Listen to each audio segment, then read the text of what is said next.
a beaucoup plu avec le premier épisode sur les requins. J'ai fait un sondage il y a quelques temps, alors je vous parle de ça, c'était il y a sûrement plus d'un mois. Et sur ce sondage, je mettais plusieurs espèces et vous avez été, je crois, de mémoire, 70% à voter pour les serpents. Alors pour ceux qui ont peur des serpents, notamment les serpentophiles, non je crois pas que ce soit comme ça qu'on dise.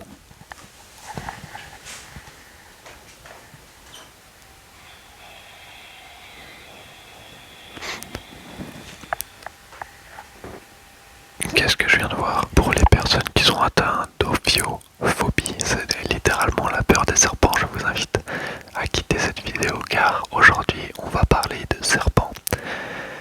10 pour être exact.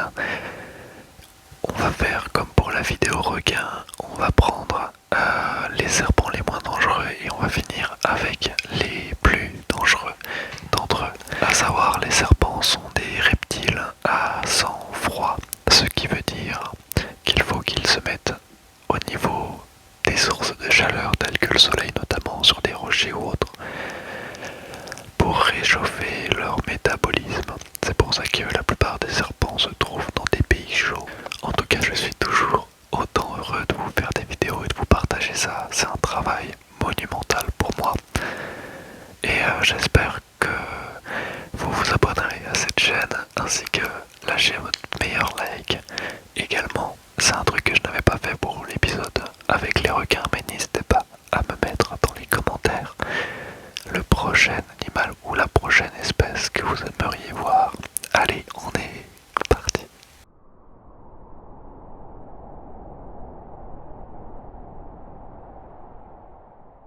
Alors, pour commencer ce petit top 10, nous allons attaquer avec un tout petit serpent.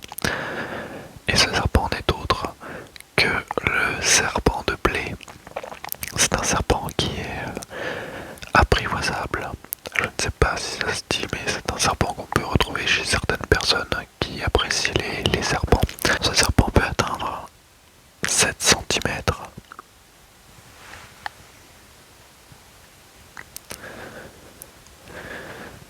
Il est chelou lui. Sincèrement, j'aime beaucoup cette série de vidéos parce que j'en apprends tellement, c'est dingue. Comme je l'ai dit juste avant, le serpent de blé peut faire jusqu'à quelques centimètres comme on peut le voir. C'est une vidéo de Pépésaurus. Tout ce que je peux vous dire, c'est que ce serpent se trouve en Amérique. Voilà, n'hésitez pas à aller voir la vidéo pour en apprendre plus. Alors, j'aurais pas trouvé de reportage comme j'ai pu trouver pour les autres. Donc j'ai pris une vidéo de Pépésaurus. Je vous ai mis de toute façon tous les liens des vidéos dans la description et vous pourrez aller checker par vous-même les différentes vidéos si il y en a une qui vous a interpellé tout simplement. Pour le prochain serpent, c'est à peu près la même catégorie que le serpent de blé. Ce que je veux dire par là, c'est que c'est un serpent qu'on trouve dans plusieurs terrariums chez certaines personnes. Et ce serpent, c'est le python. Le python. Le python. Il fait un peu plus flipper, lui, il est un peu plus agressif. Celui-là, il peut atteindre 1,20 m.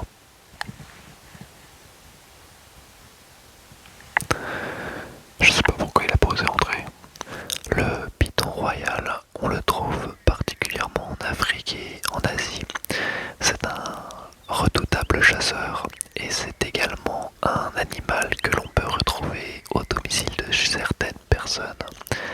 Ces animaux peuvent être extrêmement grands comme on peut le voir sur les images. Il est doté de plusieurs facultés un petit peu spécifiques et peut faire plusieurs mètres. Voilà, donc ça c'est pour les pythons les plus grands du monde, c'est pas ceux que vous allez retrouver dans les terrariums de vos amis. Mais ce sont des animaux qui peuvent être de multiples couleurs selon la provenance. Et comme le prochain serpent que nous allons voir dans cette vidéo, sa faculté est d'étouffer ses victimes. Ça peut être des rongeurs ou des mammifères plus gros. Le python a des pattes, alors merci National Geographic. Le python en fait possède de sur l'avant, mais celles-ci se sont atrophiées suite à l'évolution de son espèce. Ce sont des petites pattes, comme on peut le voir là. À l'époque, c'était une espèce de grand lézard. Pour finir cette catégorie des serpents non dangereux, on va attaquer avec alors, attends, j'essaie de lire mes notes. Le Zamenis scalaris. Scalaris, Scalaris, Scalaris, Zamenis scalaris. Ou à la bonne française, la vipère à échelon. Il est quand même beau celui-là. Alors, ce serpent, j'ai pas trouvé beaucoup d'informations. Tout ce que je peux vous dire, c'est qu'il vit dans le sud de la France et également en Espagne et au Portugal. Il peut faire jusqu'à 1,60 m. Et j'ai trouvé une petite vidéo qui ne vient pas de National Geographic. Mais cette vidéo, elle met des petites annotations qui sont plutôt claires et concises. J'aime beaucoup. Alors, cette vipère se nourrit de petits mammifères tels que des petits oiseaux, des rongeurs, etc. Et cette vipère, elle est capable de souffler si jamais elle se sent menacée par l'homme ou par d'autres prédateurs. La plupart des serpents ont des particularités. Soit ils soufflent, soit ils jouent de la musique comme le serpent à sonnette, soit ils crachent du venin. Enfin bref, il existe plusieurs formes de serpents. Maintenant, pour un petit peu envenimer les choses, nous allons partir sur les serpents extrêmement dangereux.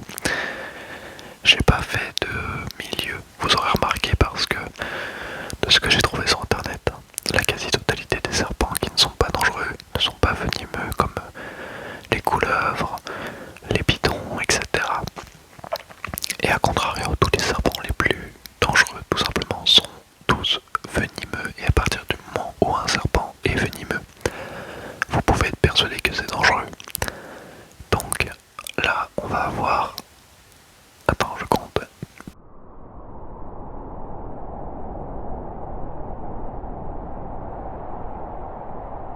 6. Alors, 6. Je peux pas faire le dernier, mais t'as compris. 6 beaux serpents extrêmement venimeux. Et nous allons attaquer directement par le taipan. Le taipan du désert. Et c'est un serpent que j'aime beaucoup en termes d'esthétique. Vous pouvez le voir, tout le serpent est plutôt gris, tandis que seulement sa tête est noire. Et je le trouve magnifique, bien que très dangereux, attention. Le taipan du désert est un reptile extrêmement venimeux et comme toutes les espèces dangereuses, il vit en Australie, en plein centre de l'Australie, au niveau du désert tout simplement. Alors, ce serpent est extrêmement venimeux et très dangereux pour l'homme, car il est capable, avec son venin, de tuer 100 000 souris comme celle-ci. C'est ce qui le rend extrêmement dangereux. C'est comme dit dans le reportage, une bombe nucléaire dès qu'une souris envoie un, parce que c'est extrêmement toxique. Donc il a tendance à la chasser dans ses propres terriers. Et quand la morsure est effectuée sur la souris, eh bien au moment de l'ingestion du serpent, eh bien les tissus musculaires de la souris sont déjà fondus, ce qui fait que le venin est extrêmement dangereux, tout simplement. Voilà, donc ce serpent se nourrit essentiellement de petits rongeurs comme ceux-ci, ou bien d'autres choses qu'il pourrait trouver dans le désert. J'ai pas trouvé d'informations concernant sa tête noire pour savoir pourquoi, mais bon, j'espère en tout cas que ce petit reptile ne vous répugne pas, qui est effrayant. Là on commence vraiment à rentrer dans une catégorie extrêmement vénère, vous avez pu le voir. Donc on va continuer, littéralement, ni plus ni moins, par le fameux cobra. Et j'ai sélectionné le cobra naja, le cobra naja. Pourquoi j'ai sélectionné le cobra naja? Parce que il a une espèce de dessin au niveau de sa collerette qui m'a fait extrêmement penser à Arbok, le Pokémon. Et je pense que son inspiration vient du cobra naja. Je le trouve juste magnifique. Le cobra du naja est une espèce qu'on ne présente plus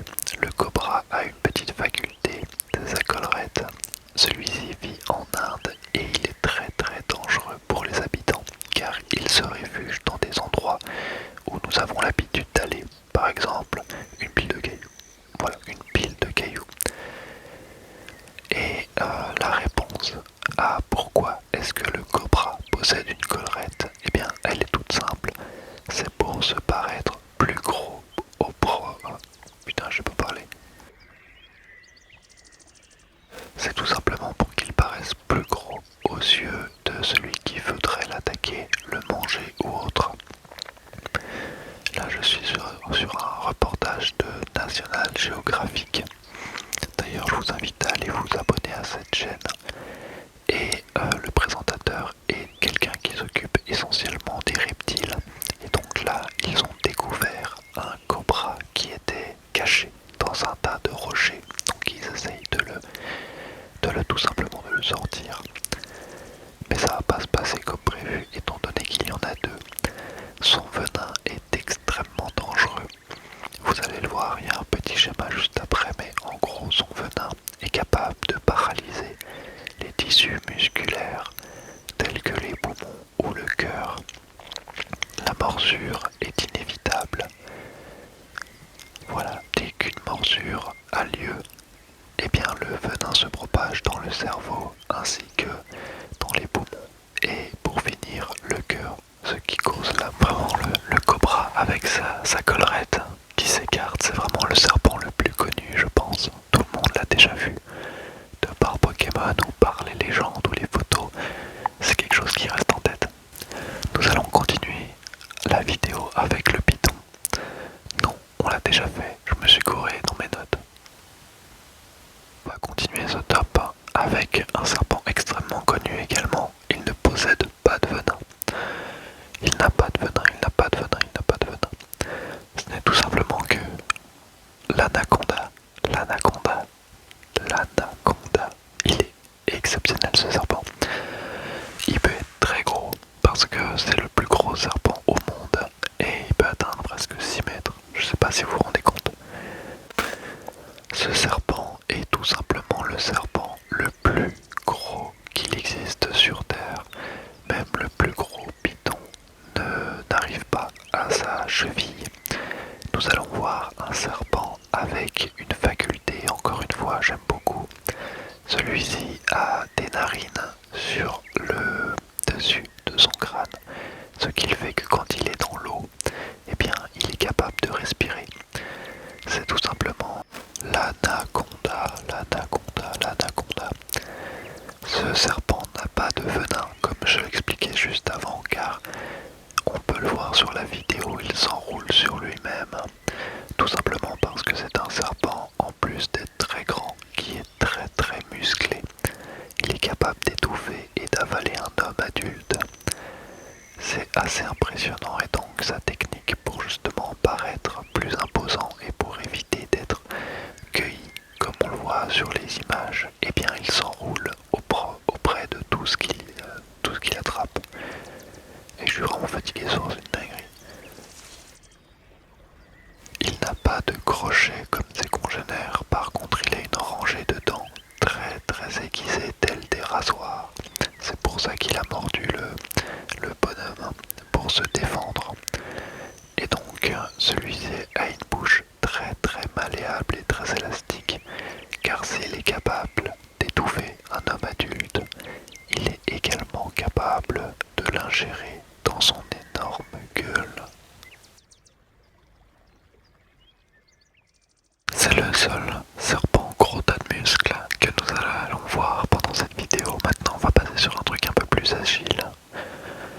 Vous vous dites, ok les serpents c'est chiant, il y en a dans la flotte, du coup il y en a également sur terre et dans les déserts, sous les cailloux, dans les forêts. Bon, je pense que la seule solution c'est de monter un arbre.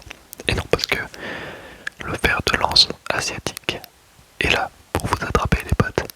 Voilà, il est trop beau. Je l'ai choisi juste pour sa couleur verte qui est exceptionnelle. Le ver de lance, ça pourrait être une attaque dans Demon Slayer, mais c'est bel et bien un serpent. Le ver de lance asiatique est de couleur verte pour pouvoir se cacher dans les feuillages des arbres, pour pouvoir passer inaperçu auprès de ses proies. En l'occurrence, un lézard volant. Et oui, le boug a des ailes. Généralement, quand il mord sa proie, il faut que quelques secondes avant que la proie soit étourdite et que le serpent l'ingère. C'est un très très joli serpent. Il est capable de s'accrocher aux arbres avec ses muscles au niveau du bas du corps. C'est un serpent très musclé, mais pas autant que l'anaconda. Il ne peut pas tuer d'homme, hormis avec son venin. Son venin est plus dangereux que celui du dragon du Komodo, et vu que cette bestiole fait partie des vipéridés, il est capable également de voir les animaux à sang chaud grâce à une espèce de vision infrarouge. C'est assez incroyable, regardez-moi cette bête, il est magnifique. Il est vraiment beau celui-là. Maintenant, on va s'attaquer à un truc un peu plus standard en termes de couleur. Il s'agit de la vipère heurtante. La vipère heurtante. Regardez-moi ces crochets là. C'est fantastique. J'adore. La vipère heurtante a une peau qui peut être comparée à un feuillage mort pour se fondre dans le décor là où elle vit. Justement parlant de vivre, elle vit en Afrique principalement et sa faculté c'est d'être le serpent le plus rapide du monde. C'est tout simplement le serpent qui a l'attaque la plus vive qui puisse exister. Ce serpent, si je me fie à mes connaissances, est un serpent qui voit en infrarouge également, c'est-à-dire qu'il voit la chaleur. Il est capable, comme beaucoup et bon nombre de serpents, de boire de l'eau. Là, il faut que je vous explique un truc. Elle est en train de boire. Hélas, les serpents ne peuvent pas mettre la tête en arrière et sont dépourvus de langue qui leur permettent de boire. Donc, comme tous les serpents, ils utilisent leurs muscles, ils aspirent l'eau grâce à leurs écailles et ils envoient l'eau directement à leur estomac. Comme bon nombre de serpents, la vipère heurtante est capable de nager dans l'eau. C'est vraiment effrayant un serpent. Elle a une langue noire et des yeux verts. Et un truc que j'ai omis de vous dire, je ne sais pas si vous êtes au courant, mais les serpents, comme toutes les bestioles avec des écailles, eh bien, elles ont tendance à muer, c'est-à-dire qu'elles laissent leur ancienne peau pour en avoir une nouvelle. C'est leur manière à elles de réparer les différentes blessures, mais également de grandir, grandir, grandir, grandir. J'aime beaucoup, on dirait qu'il a des petites cornes sur le museau. Je trouve ça incroyable. Franchement, c'est dingue. Comme serpent, c'est fou. Et enfin, nous allons nous attaquer au dernier serpent de la catégorie ultra dangereux. Et ce n'est autre que mon serpent préféré. Comme dans la vidéo, j'ai présenté mon requin préféré qui n'était pas spécialement dangereux. Pour le coup, mon serpent préféré est l'un des plus dangereux et les plus meurtriers au monde. C'est le mamba noir. Le mamba noir, c'est un serpent extrêmement connu de ceux qui apprécient un minimum la faune sauvage. Mais je trouve ce serpent déjà trop mignon, bien que très dangereux. Mais il a une petite particularité assez cool, vous allez voir. Il est temps pour moi de vous parler du roi des serpents, le mamba noir. Le mamba noir, il vit essentiellement en Afrique et ce serpent est capable, comme le ver de lance, de grimper aux arbres car il est extrêmement musclé. En plus d'être très mignon, son poison est le plus puissant du monde. Si je me souviens bien, il vous faut pas plus de 10 minutes pour succomber au poison du mamba noir. C'est tout simplement le serpent le plus meurtrier au monde. Et si on appelle le mamba noir, c'est tout simplement parce que l'intérieur de sa gueule est noir. Comme pour le cobra, le fait que l'intérieur de sa gueule soit noir, eh bien ça effraie les différents ennemis qui désireraient le chasser. Il est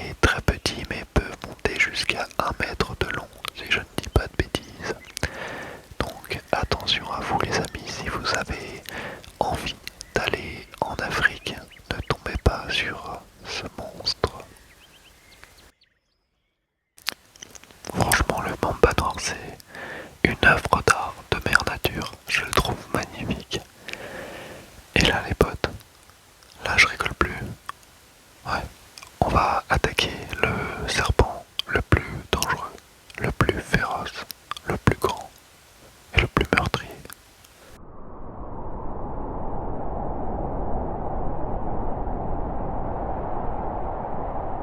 Ce serpent en question, il s'agit de Jum...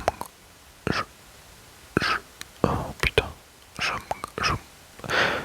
Hop. Voilà, la magie du montage. C'est tout simplement une créature mythologique. Je suis un connard, je suis littéralement un connard. Mais il s'agit d'une créature mythologique. J'ai voulu finir cette vidéo avec quelque chose qui sortait de la catégorie, entre guillemets, des serpents existants. Et donc j'ai sélectionné cette créature mythologique et je vais vous en parler très brièvement avec une super vidéo. Comme d'hab, j'ai perdu son nom, je crois que c'est Histoire et Mythologie. La chaîne, vous pourrez aller checker, il fait du super boulot, j'aime beaucoup. Et je ne vais pas vous en parler, je vais vous laisser aller découvrir sa vidéo, mais c'est un monstre de la mythologie scandinave qui a dû se battre contre Thor. Comme je l'ai dit, si vous voulez en apprendre un peu plus sur tous les serpents que je viens de présenter, n'hésitez pas à aller dans la description, checker les vidéos. Je pense que vous en apprendrez plus que par ma personne. Moi je suis juste là pour vous détendre un maximum. Et c'est tout pour cette top 10. Donc j'espère que cette vidéo vous aura plu. Je voulais juste vous partager quelques petits trucs avant que cette vidéo touche à sa fin, mais je voulais vous remercier des 1691 abonnés que vous êtes actuellement. En même temps, ça me fait extrêmement plaisir et je trouve ça fantastique que ce que j'ai pu voir quand j'étais gamin, donc les reportages animaliers tels que ceux des serpents, me servent aujourd'hui à en parler aux gens et je trouve ça trop bien. J'espère néanmoins que la vidéo vous aura plu. Voilà. Et n'hésitez pas à vous abonner si elle vous a plu. Je sais que vous êtes quasiment 70% de personnes qui n'est pas abonné à ma chaîne et vous regardez la vidéo. Profitez-en, abonnez-vous, j'essaie de répondre à tout le monde dans les commentaires. Je réponds à tout le monde dans les commentaires, je suis en train d'y penser. Même orageux, voilà. Et franchement, moi ça me touche et ça me montre quelque part que ce que je fais n'est pas dénué de sens. Voilà, désolé, c'est un petit point que je comptais faire avec vous. En tout cas, on se retrouve bientôt dans un nouveau documentaire. Je vais essayer de vous